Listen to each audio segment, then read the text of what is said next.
How do I take my math, my science, my ELA, my social studies, my art, whatever it is, how do I take that and connect it to the kid's life? And the only way to do that is to understand the kid and to know what do they like. And so one of the first things that I'll often do with kids, first thing I'll say to them is, if I don't know them, I'll say, what is one thing that when you go home, if you could do anything after school, if you had complete freedom, what's one thing you would pick to do?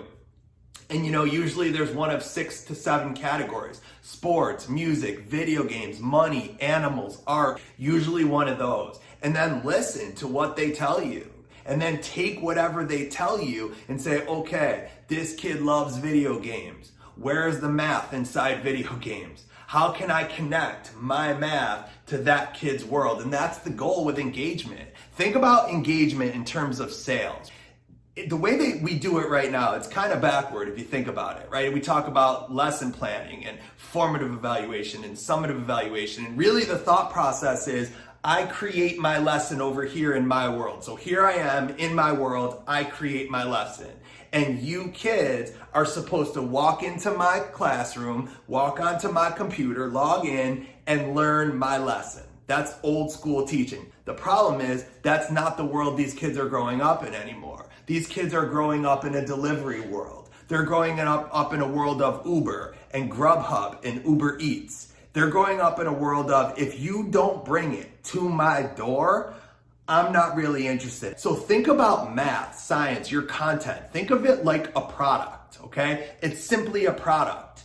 Kids are my customers. How do I get a customer to buy a product? You know who's great at this? The social media companies, right? Look at Instagram and Facebook and YouTube. They know everything about us. They have built such incredibly strong relationships with their users, with people like us, that they now have the ability to drop targeted ads in our feeds. And they know that we're gonna be interested in it. And by knowing us so well, they have the ability to customize a product for us, to say, here's an ad that I'm gonna put in your feed today. And the same thought process is what comes with great teachers. The thought process is, I have this product and I have to get to know my customer so incredibly well that I can take my product and drop it into their world and show them how this product makes their life better right now. The key is relationships. The key is connection. The key is getting to know the kid so well that we can walk in and say, well, I know you don't really want to learn about percents today, and I totally understand that. And you know what? We're not even going to learn about percents, but what we are going to learn about is we're going to take a look at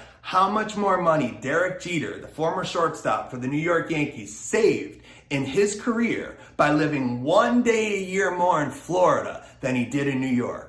Do you know why he saved a ton of money by living 1 day a year more in Florida than he did in New York? So you're gonna be a pro athlete someday. And I know you don't care right now about what 8% of a dollar is, but someday when you're making like 20 million a year like Jeter used to make, you'll understand. And it's so important to know, how much am I gonna make living here versus how much am I gonna make living there? See how important that is? Notice how I'm taking the content and I'm bringing it into your world.